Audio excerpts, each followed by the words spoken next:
Potential Gauss के numericals हमने I think सारे कर लिए थे, वो 3-4 वर लेफ्ट, 17 टू 21 20th तक रह गए थे, 22nd 23rd 24th भी कर लिया था.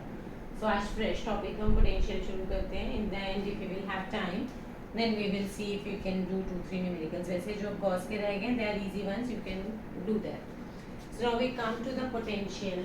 बच्चे सबसे पहली बात, what is the need for potential and what is potential? Potential अगर हम एक definition देखें तो it is the same way that like we define the gravitational potential 11th में जो हम define करते हैं, तो we say the gravitational potential को जब आप define करते हैं तो you say it is the work done to bring a mass, unit mass from infinity to the given point. Fine. The same way we define the potential. Electrostatic potential is defined as, listen the definition that I am telling you. It is defined as work done to bring a unit positive test charge. See, gravitation में मास में हमें positive या negative का कोई problem नहीं होता because mass is always positive. But here we say that the work done to bring a unit positive test charge. Test charge क्या होता है? We had already defined in the field. And positive लेना एक convention है. Unit is to standardize the concept. Fine. So we say the work done to bring a unit positive test charge from infinity, work done to bring a unit positive test charge from infinity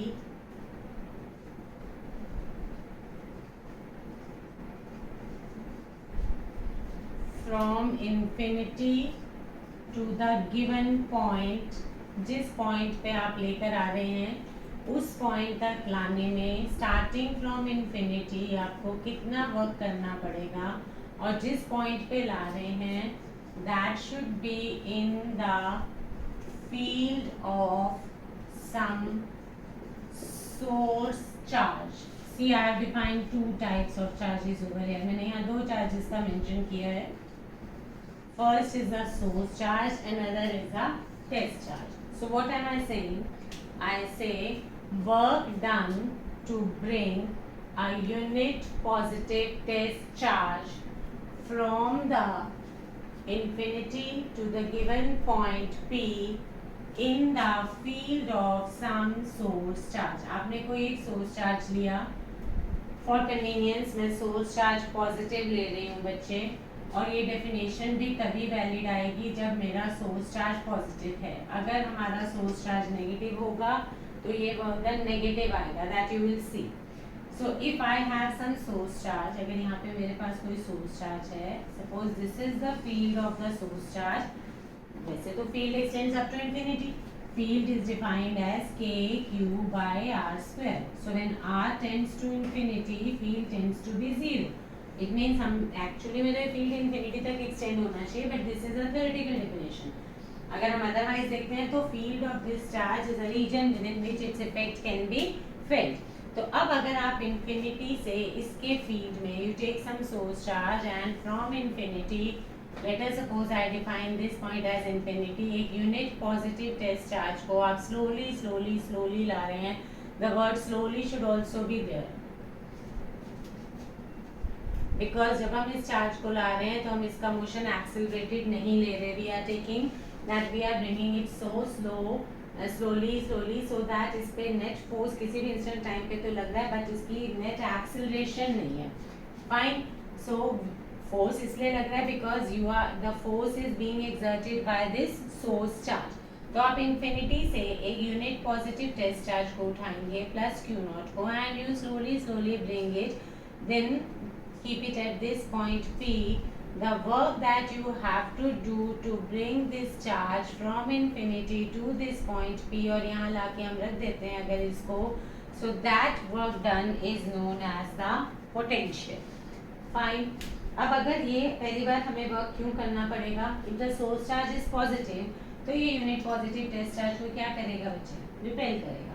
but against this repulsive force, यानी electric field की direction ये है, against this repulsive force आप इसको लेकर आ रहे हैं, तो you have to do certain amount of work. It is that work done which is stored in the system in the form of its potential energy। बाद में हम इसको potential energy को भी इसी कंसेप्ट से रिलेट करेंगे, ठीक है। लेट अस सपोज कि हमारे पास ये जो एक यूनिट पॉजिटिव टेस्ट चार्ज है, पहली बात तो now I have defined the potential. तो सबसे पहली बात ये कि हमें पोटेंशियल की ज़रूरत क्यों पड़ी। The only problem with the field was that field is a vector quantity. हमने फील्ड पढ़ा, फोर्स पढ़ा, फोर्स के बाद फील्ड को हमने स्टैंडर्डाइज किया, फोर्स को स्टैंडर्डाइज करके फील्ड होता है, force per unit charge, fine. So basically field is force per unit charge. Unit positive test charge पे जो फोर्स लगता है, that force is basically the field. तो now field is a vector quantity. तो अगर आपके पास कंटिन्यूअस डिस्ट्रीब्यूशन है या बहुत सारे चार्जेस हैं, उनका फील्ड निकालना बिकम्स अ टीडियस प्रॉब्लम। इसी का ही थोड़ा सा सिंप्लीफाई करने के लिए, इसी प्रॉब्लम को सिंप्लीफाई करने के लिए गॉसेस लॉ वाज देयर। तो कुछ कंटिन्यूअस डिस्ट्रीब्यूशंस का हम गॉसेस लॉ से भी हमारा सोल्यूशन निकल आता है। बट गॉसेस लॉ में भी हमारी जो प्रॉब्लम आती है वो ये आती है that we do not know the direction of field. Direction of field जो है वो हमें practical, so the problem with the field was that field is a vector quantity, so there was a need to define some scalar quantities। अगर मुझे यहाँ पे continuous charge distribution हम रख दें और किसी भी पॉइंट पे हमें उस चार्ज डिस्ट्रीब्यूशन का स्ट्रेंथ चाहिए, फील्ड चाहिए, तो दैट टीडियस कैलकुलेशन इन्वॉल्व ना हो, वेक्टर एडिशन बहुत ज़्यादा ना करनी पड़े, तो उसके लिए the potential was defined. Because potential is a scalar quantity. इसका सबसे बड़ा जो बेनिफिट हमारे पास है, इसको डिफाइन ही इस तरीके से किया गया था ताकि एक स्केलर क्वांटिटी हो, it is the work done. तो बच्चे भी नो दैट वर्क जो होता है वो आपके पास स्केलर होता है। It is work done to bring a unit positive test charge from infinity to this point. तो पहली बात तो हमें ये समझनी है कि पोटेंशियल की जरूरत पड़ी थी to make it a scalar quantity. There was a need of some scalar quantity ताकि स्केलर एडिशन हमारे पास इजी होता है। 4-5 चार्जेस भी हैं हमारे पास, 10 चार्जेस भी हैं, तो हम सिंपली उनकी स्केलर एडिशन कर देंगे पोटेंशियल का। तो potential is another way to give us the idea about the strength of the field. So we will in this derivation also हम फील्ड और पोटेंशियल का रिलेशन भी निकालेंगे। बिकॉज बहुत सिंपल सी बात है, आप इस सोर्स चार्ज के फील्ड में आ रहे हैं, you are coming in the field of this source charge from infinity and keeping the unit positive test charge, keep it at some other point. Infinity तो हमें हमेशा पता है कि हमारी पोटेंशियल एनर्जी का जो रेफरेंस लेवल होता है, जो जीरो लेवल होता है, पोटेंशियल का भी जीरो लेवल जो होता है वो इंफिनिटी होता है। तो हम जीरो लेवल से स्टार्ट करते हैं। So you bring from zero to some point P. अगर आप इस पॉइंट पी पे आते हैं जहाँ पे कुछ पोटेंशियल है, जहाँ पे कुछ फील्ड है, इंफिनिटी पे फील्ड नहीं है, इंफिनिटी पे पोटेंशियल नहीं है, तो जीरो फील्ड रीजन से जब आप फील्ड में किसी पॉइंट पे आ रहे हैं तो आपको वर्क करना पड़ेगा। It is that work done which is the measure of the strength of this field, of this source charge. इस सोर्स चार्ज के फील्ड की स्ट्रेंथ का एक मेजर जो है वो हमारे पास वर्क डन भी हो जाएगा। बिकॉज जितना आपको ज्यादा वर्क करना पड़ेगा, अगर ये स्ट्रॉन्ग चार्ज होगा तो आपको ज्यादा वर्क करना पड़ेगा, अगर ये वीक चार्ज होगा तो आपको कम वर्क करना पड़ेगा। So work done to bring a unit positive test charge slowly, infinitesimally slowly from infinity to the given point P in the field of some source charge. This is defined as the potential. So potential हम define कर रहे हैं work done to bring the unit positive test charge. तो बच्चे एक हमारे पास जो force involve है यहाँ पे वो हमारा कांस्टेंट फोर्स नहीं है।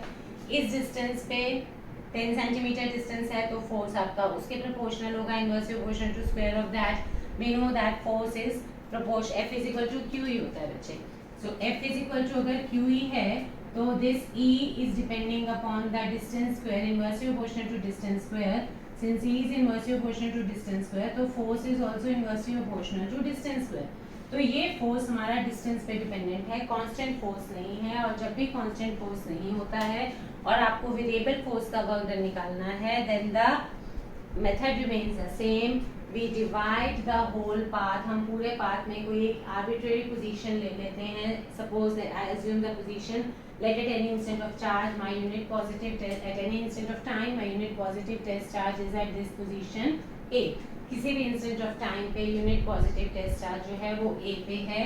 Now when you have kept the unit positive test charge at A at a distance x from the source charge से x distance पे अगर हमने यूनिट पॉजिटिव टेस्ट चार्ज को रखा एंड नाउ इस पॉइंट पे फोर्स कितना लगेगा k q by k q naught by x square. This is point O में q नॉट नहीं है, so it is k q naught by x square.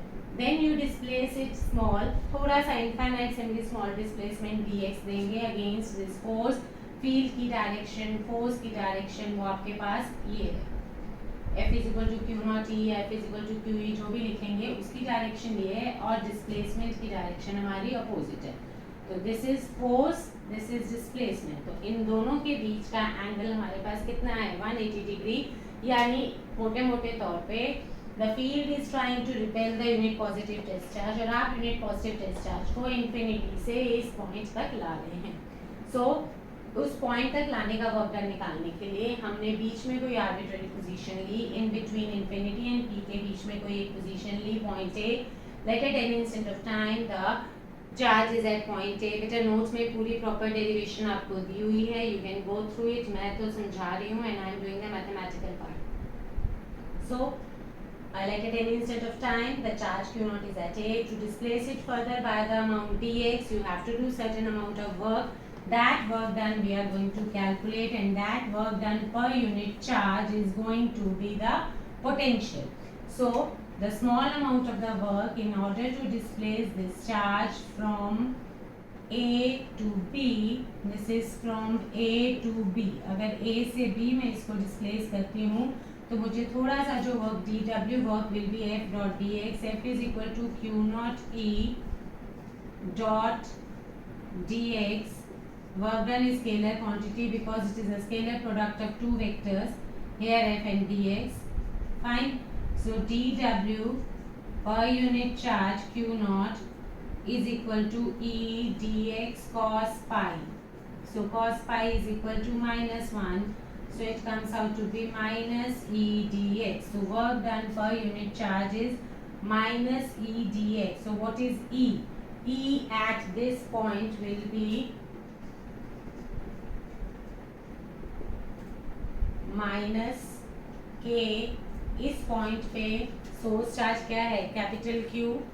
कितना डिस्टेंस दूर है आप x distance. so k q by x square into dx.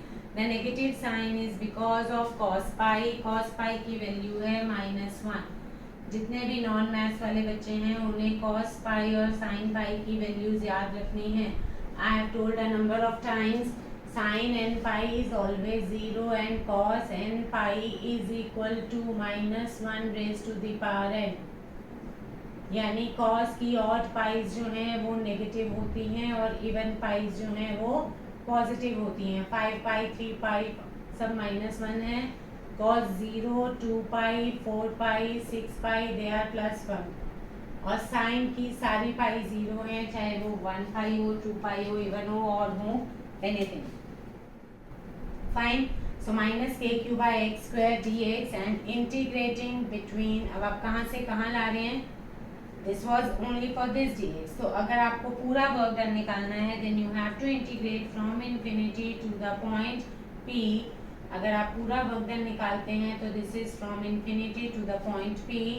It comes out to be equal to minus K Q constant है 1/x square का integral. अगर आपको नहीं आता x is from -2 dx. Increase the power bye 1 divide by the increase power. हालांकि 12th में integration बहुत है, आप लोगों की भी 12th शुरू हुई है बट इतनी बेसिक इंटीग्रेशन हम 11th में भी करा देते हैं. So this comes out to be equal to minus K Q increase the power by 1 x is to the power -2 plus 1 is -1 by x raised to the power मतलब infinity to p. ठीक है. सो p point का अगर मैं position यहाँ मैंने infinity to p लिखा है. if I take the position vector to be r then it will be practically infinity to r. You can make it r. Position की जब आप लिमिट्स लगाएंगे तो पॉइंट p जो है वो तो मैंने जनरल लिखा था from point p. This is from infinity to r. So minus minus plus, it comes out to be KQ 1 upon R minus 1 upon infinity. And this minus becomes plus. तो बच्चे integration में final limit variable की जगह पहले final limit put होती है, फिर variable की जगह इनिशियल लिमिट पुट होती है. सो अगर डेफिनेट इंटीग्रल होता है तो final limit minus initial limit. Indefinite integral होता है तो plus constant of integration add होता है. So it is minus kq into minus 1 by x, minus minus becomes plus, so it is plus kq into 1 upon r minus 1 upon infinity. So work done per unit charge will be equal to, this comes out to be equal to how much? Work done per unit charge will come out to be equal to kq by r. So this was the work done to bring a unit positive test charge from infinity to the given point P whose position vector is r. यहाँ तक I suppose everything is clear. It is not much a difficult thing to remember. But इस equation को आप याद रखेंगे. ये वाली जो एक हमारी इक्वेशन है, इसको we'll pick it up. इसका हमें कई बार यूज करना पड़ेगा. इक्वेशन 1 को आप हाईलाइट कर सकते हैं and we'll use it again and again. So now this was the potential. बच्चे आप एक स्क्रीनशॉट ले लो, नोट्स अदरवाइज आपके पास हैं. So it is KQ by R. So force हमारे पास क्या था बच्चे? KQ1 Q2 by R square. Field हमारे पास था KQ by R square and both were vector quantities. Now this is KQ by R but this is a scalar quantity. Which means अब हम इसकी main जो इसका कंसेप्ट है potential का, यहाँ तक तो कोई दिक्कत नहीं है, बट जो 2-3 चीज़ें हमें समझनी है जहाँ पे आप लोग गड़बड़ करते हैं, that we need to understand. First of all मैंने सोर्स चार्ज पॉजिटिव लिया. फाइन. तो जब मैंने सोर्स चार्ज पॉजिटिव लिया, shall I rub it? I keep this first equation intact, then I am rubbing it.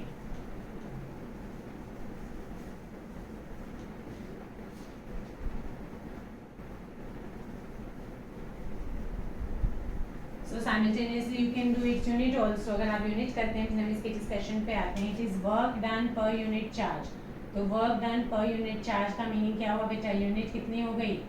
Joule per coulomb, क्योंकि work की unit होती है joule per coulomb. Joule is nothing but newton metre, so I can write it as newton metre per coulomb. And its special unit is volt. Volt is the unit of potential.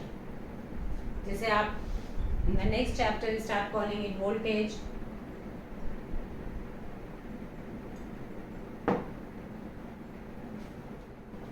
It is a scalar quantity. So what are its dimensions? Dimensions भी करेंगे बच्चे. तो work done per unit charge, work की dimension होती है F dot S. Per unit charge is current into time. Fine. So force is mLT minus 2, displacement is L, current is ampere, coulomb is not the standard SI unit, current is there, and time को we represent the T. So it comes out to be how much? mL2T minus 3A minus 1. Check it out. So these are the dimensions. With a unit and dimensions आपकी कभी भी किसी भी physical quantity की 1 marker में पूछी जाती है. Indirect question भी आ सकता है. Name the physical quantity whose unit is Newton meter per coulomb. So then you have to check it out. Volt direct नहीं आएगा, joule per coulomb आ सकता है, dimensions भी आ सकती हैं. So now we come to the qualitative discussion कि हमारे पास जो potential KQ by R है, इससे हम एक second term निकालेंगे potential difference. And now one thing that you need to understand here is बच्चे कि when my source charge is positive, जब हमारा source charge positive है, then only this definition is making sense. When I say work done, it means कि work done is practically being done by the external agent. Whenever you say work done to bring a unit positive test charge from infinity to the given point, it means work is being done.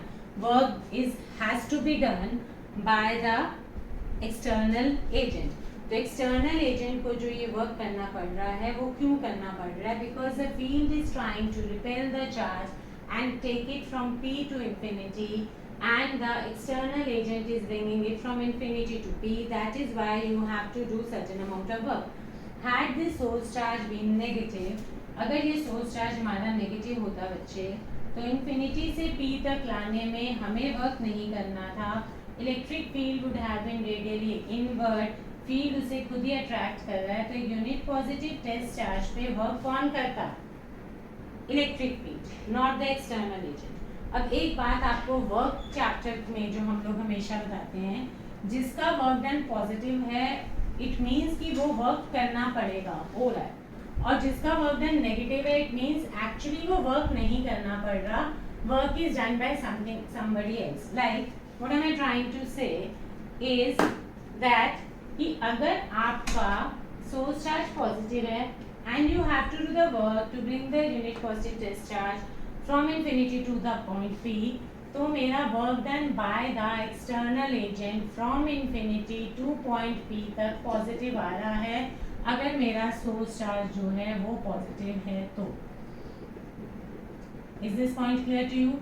बच्चे इस chapter के जो आपके notes हैं it is possible कि उसमें आपको थोड़ी सी दिक्कत आए, so in the next class you can bring the doubts from your notes only because these notes are from all the books available, like जहाँ से जो भी information हमें मिल सकती है, इसमें BM शर्मा के points में, इसमें DC पांडे के भी हैं, इसमें HCV का भी है, so सारे books का जो निचोड़ जिसको आप बोलते हैं crux जो है that is given in these notes. So इसमें 2-3 पॉइंट ऐसे हैं जो नॉर्मली आपको अपनी बुक्स में इवन नहीं मिलेंगे clear. So I have written it in the layman's language, so you try to understand it, go through these notes, and if you don't understand then we can discuss it in the next class. ठीक है बच्चे, मैं हालांकि उन notes का सब कुछ सारे पॉइंट्स डिस्कस कर रही हूँ. So the only thing I am trying to tell you is कि अगर सोर्स चार्ज पॉजिटिव है, अगर मेरा सोर्स चार्ज पॉजिटिव है तो एक्सटर्नल एजेंट को वर्क करना पड़ेगा, तो एक्सटर्नल एजेंट का वर्क डन पॉजिटिव आएगा. साइमल्टेनियसली इलेक्ट्रिक फोर्स का वर्क डन जो आएगा वो मेरा नेगेटिव आएगा, क्योंकि इलेक्ट्रिक फोर्स इंफिनिटी से P तक लेकर नहीं आएगा. इलेक्ट्रिक फोर्स कभी भी, now you have to remember one very important thing over here, कि इलेक्ट्रिक फोर्स हमारा जो है, जो इलेक्ट्रिक फील्ड या फोर्स है वो हमारा कंजर्वेटिव फील्ड है, कंजर्वेटिव फोर्स है. सो कंजर्वेटिव फोर्सेस कभी भी सिस्टम को हायर पोटेंशियल की तरफ या हायर एनर्जी की तरफ नहीं ले जाएंगे. Their tendency is to bring the system to low energy position. I told you physics is based on certain fundamental laws like law of conservation of momentum, law of conservation of energy. One such law is this also कि conservative fields जो हैं वो हमेशा system को low energy या low potential की तरफ लेकर जाते हैं. Potential is also measure of energy, आप अगले नेक्स्ट स्टेप में करेंगे. So we will define the potential in terms of energy also. It is potential energy per unit charge. Fine. So electric field और फोर्स हमारे conservative fields हैं, conservative forces हैं, वो system को कभी भी हाई एनर्जी की तरफ नहीं ले जाएंगे, वो हमेशा सिस्टम को लो एनर्जी की तरफ ले जाएंगे. Always remember one thing, the conservative field and conservative forces take the charge always from high potential to low potential. वो low potential से high की तरफ कभी नहीं ले जाएंगे. infinity पे low field था, infinity पे low potential थी, तो infinity से P तक आने में इस चार्ज की पोटेंशियल जो है वो इंक्रीज हो रही है. infinity पे k q by infinity कुछ करेंगे तो जीरो है. so this is basically the zero potential level. तो जीरो पोटेंशियल से पॉजिटिव पोटेंशियल की तरफ कभी भी इलेक्ट्रिक फील्ड नहीं लाएगा, इसीलिए इलेक्ट्रिक फील्ड का work done from infinity to P हमेशा नेगेटिव आएगा, और एक्सटर्नल एजेंट का work done infinity to P हमेशा पॉजिटिव आएगा. Always keep one example in your mind that water by itself, potential का वही काम है जो हमारा लिए फ्लूइड्स में लेवल का काम होता है या हीट में टेम्परेचर का काम होता है. तो टेम्परेचर लेवल का एनालॉग जो इलेक्ट्रिक एनालॉग है वो हमारे पास है potential. The heat always flows from high temperature to low temperature. Water या fluid always flows from higher level to lower level. Similarly charge always moves from high potential to low potential, तो high to low तो उसको electric field लेके जाएगा, but low to high जब हम बोलते हैं charge itself by itself, water by itself flows from high level to low level, it means ऊपर से नीचे तो वाटर अपने आप फ्लो डाउन कर जाता है, बट लो टू हाई नीचे से ऊपर ले जाने के लिए you have to do certain amount of work. आप हमेशा मैकेनिकल एनर्जी मोटर लगाते हैं, मोटर आपके वाटर को लो एनर्जी से हाई एनर्जी की तरफ लेकर जाती है, मतलब लो पोटेंशियल एनर्जी नीचे से ऊपर अगर आपको ले जाना है तो आपको एक्सटर्नल वर्क करना पड़ता है। That external work done can be in the form of mechanical energy, in the form of किसी भी फॉर्म ऑफ एनर्जी में आपको वर्क करना पड़ेगा। इलेक्ट्रिकल एनर्जी हम यूज करते हैं, मोटर चलाते हैं, मोटर पानी को नीचे से ऊपर low level to high level, तो अब हम इधर लो से हाई लेकर आ रहे हैं, यूनिट पॉजिटिव टेस्ट चार्ज को जीरो लेवल से हाई लेवल पे आप लेकर आ रहे हैं, तो आप लेकर आ रहे हैं, फील्ड नहीं लाएगा, field will never take, electric field is conservative and conservative forces always take the charge to low energy position, they'll never take the charge from low to high, they will always take the charge from high to low। अब इस situation में जो हमने definition दी, हमने बोला the potential is defined as work done to bring the unit positive discharge from infinity to given point, यानी from zero energy to positive energy, यानी from low energy to high energy, यानी from low potential to high potential. तो low potential to high potential external agent work करेगा, work is required to be done, that is why the definition is work done. Fine, so you always have to remember कि अगर source charge positive है तो infinity to P लाने में work done positive होगा, क्योंकि infinity to P का मतलब हुआ low potential to high potential, और इलेक्ट्रिक फील्ड कभी भी उसको low potential to high potential नहीं लेके जाएगा, इसीलिए इलेक्ट्रिक फील्ड का वर्क डन जो है वो मेरा क्या आ रहा है, negative. You have to remember कि work done by the external agent is always negative of work done by the electric force, और vice versa, work done by the electric force will B negative of work done by the external agent. और बच्चे जब भी हम ये language बोलते हैं कि charge flows from high potential to low potential, water flows from high level to low level, heat flows from high temperature to low temperature, अब हीट और वाटर के केस में तो पॉजिटिव नेगेटिव नहीं होता है, बट चार्जेस के case में पॉजिटिव और नेगेटिव होता है। तो whenever we say that the charge flows from high potential to low potential, we always mean the positive charge, remember that positive charge, because हमारी साइन कन्वेंशन हमेशा positive होती है। इट इज लाइक इंटीजर्स में अगर मैं लिखती हूँ 6 - 2, तो अगर 6 के आगे कोई साइन नहीं है तो I take it for granted that this is positive. Similarly अगर मैंने चार्ज का साइन नहीं बताया तो I take it for granted कि वो मेरा पॉजिटिव चार्ज है। So whenever we say charge always flows from high potential to low potential, तो वो चार्ज पॉजिटिव चार्ज है, यानी पॉजिटिव चार्ज हमेशा high potential to low potential जाएगा अपने आप। अपने आप का मतलब by the virtue of electric field, यानी कंजर्वेटिव फील्ड के इन्फ्लुएंस में इस सोर्स चार्ज के फील्ड में, suppose I take a source charge,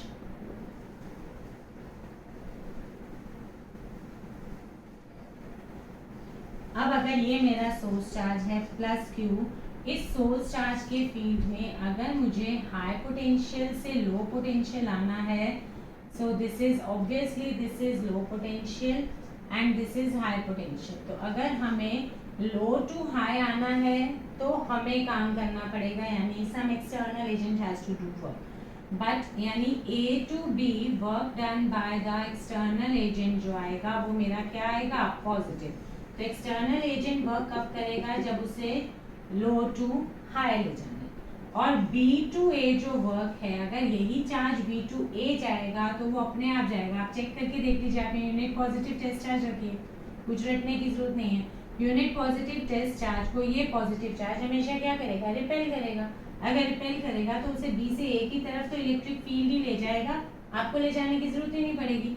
so B to A the work will be done by the electric force, तो B to A electric force का work done positive आएगा, यानी A to B में electric force का work done क्या आ जाएगा, negative, और B to A में एक्सटर्नल एजेंट का वर्क डन क्या आ जाएगा बच्चे, negative. So try to understand this, जिसका वर्क डन पॉजिटिव है वही वर्क हो रहा है, यानी अगर बॉडी जा रही है एक पॉइंट से दूसरे पॉइंट तक और एक्सटर्नल एजेंट का वर्क डन पॉजिटिव आ रहा है, तो इसका मतलब ये है कि एक्सटर्नल एजेंट वर्क कर रहा है, इसका मतलब बॉडी लो पोटेंशियल से हाई की तरफ जा रही होगी। और अगर इलेक्ट्रिक फोर्स का वर्क डन पॉजिटिव आ रहा है तो इसका मतलब बॉडी जो चार्ज है वो आपका हाई पोटेंशियल से लो पोटेंशियल जा रहा होगा।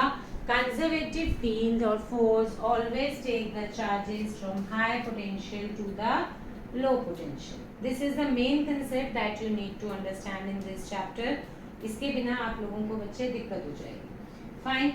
So now one thing was this कि external agent का work done और electric force का work done जो होता है वो equal और opposite होता है। Excuse me.